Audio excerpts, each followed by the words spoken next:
Selamat pagi dan salam sejahtera bagi kita semua.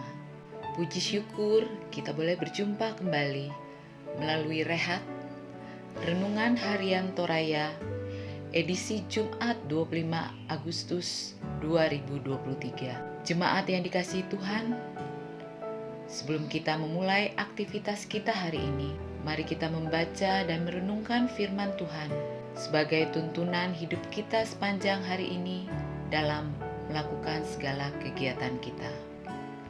Mari kita satu dalam doa. Bapa kami yang ada di surga, kami bersyukur atas anugerah hari yang baru yang Tuhan masih karuniakan dalam kehidupan kami. Di pagi yang indah ini, kami akan bersama-sama membaca dan merenungkan firman-Mu. Tuntun kami dan berkati kami Tuhan. Biarlah firman-Mu yang senantiasa memimpin dan menguatkan kami dalam menjalankan aktivitas kami sepanjang hari ini. Di dalam nama Tuhan Yesus kami berdoa. Amin.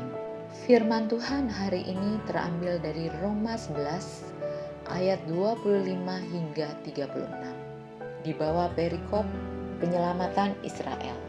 Sebab saudara-saudara, supaya kamu jangan menganggap dirimu pandai, aku mau agar kamu mengetahui rahasia ini. Sebagian dari Israel telah menjadi tegar sampai jumlah yang penuh dari bangsa-bangsa lain telah masuk. Dengan jalan demikian, seluruh Israel akan diselamatkan. Seperti ada tertulis, dari Sion akan datang penebus. Ia akan menyingkirkan segala kefasikan daripada Yakub. Dan inilah perjanjianku dengan mereka, apabila aku menghapus dosa mereka.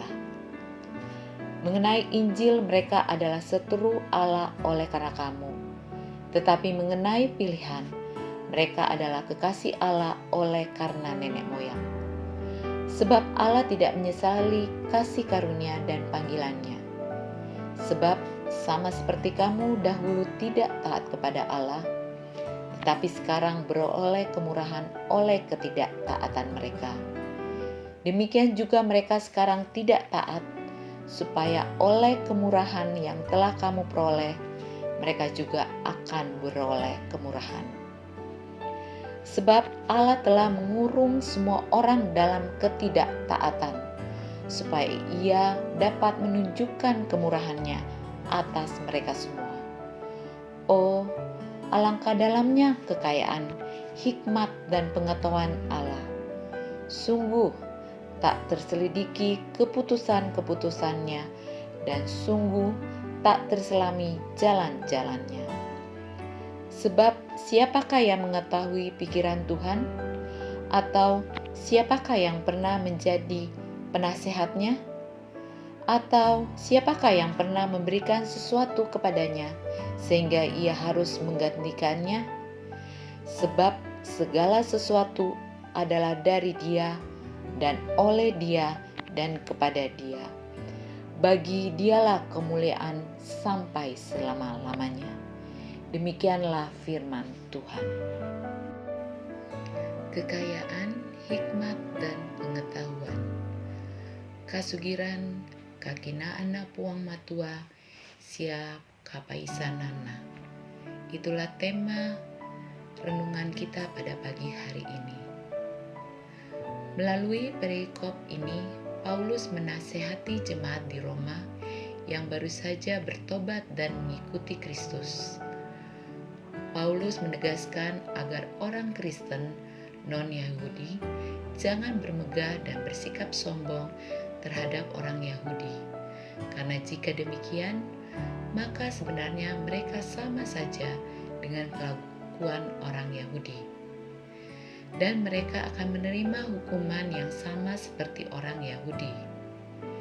Tidak ada alasan bagi orang percaya untuk menyombongkan diri, karena baik orang Yahudi maupun non-Yahudi, semuanya tergantung kepada anugerah Allah. Dalam praktek kehidupan beragama, termasuk dalam praktek hidup bergereja, sering dijumpai bahwa agama sering menjadi alasan untuk memegahkan diri dengan memandang kelompoknya sebagai yang paling benar, Sementara kelompok agama yang lain dianggap salah. Istilah yang sering didengar kafir. Tidak masuk akal ketika orang menganggap diri beragama, tetapi sangat gampang menghina praktek hidup keagamaan orang lain. Kesombongan, fitnah, intimidasi, arogansi keagamaan, tidak satupun agama mengajarkan dan menghendakinya. Rasul Paulus menekankan tentang kekayaan, hikmat, dan pengetahuan Allah yang sangat dalam dan sungguh tak terselidiki. Kekayaan Allah dianugerahkan kepada kita dan kepada seluruh ciptaannya. Kekayaan Allah itu dianugerahkan agar kita turut menikmatinya. Tidak sama dengan manusia yang berusaha mengumpulkan kekayaan dan dianggapnya sebagai miliknya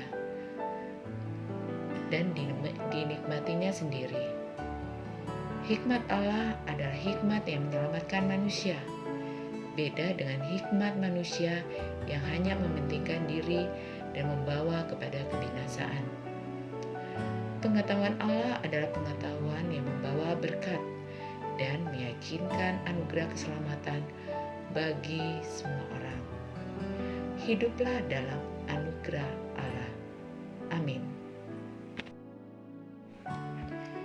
Jemaat yang dikasihi Tuhan, mari kita tutup rehat edisi Jumat 25 Agustus 2023 di dalam doa. Mari kita berdoa. Bapa kami yang ada di surga, terima kasih atas firman yang telah kami dengar. Kami serahkan perjalanan hidup kami sepanjang hari ini ke dalam tangan pengasihan-Mu. Beri kami hikmat di dalam menjalankan kehidupan kami. Beri kami kesehatan yang baik, kecerdasan, sehingga apapun yang kami lakukan, itu semua untuk memuliakan nama-Mu saja Tuhan. Anak-anak kami yang di dalam pendidikannya, Tuhan berkati, sehingga mereka juga boleh berhasil meraih cita-cita mereka. Kami juga datang mendoakan saudara-saudara kami yang di dalam pergumulan, baik secara pribadi, keluarga, kesehatan, pekerjaan. Biarlah Tuhan yang menolong mereka, sehingga mereka boleh melalui pergumulan ini dan boleh menjadi saksi di tengah-tengah kehidupan kami, bahwa Tuhan akan menuntun dan menyertai kehidupan kami. Tuhan, ampuni dosa dan pelanggaran kami, sehingga kami layak di hadapan-Mu, dan ini doa kami, dengarkan di dalam nama Tuhan Yesus kami berdoa. Amin. Demikianlah rehat kita pagi ini. Selamat beraktivitas. Tuhan Yesus memberkati.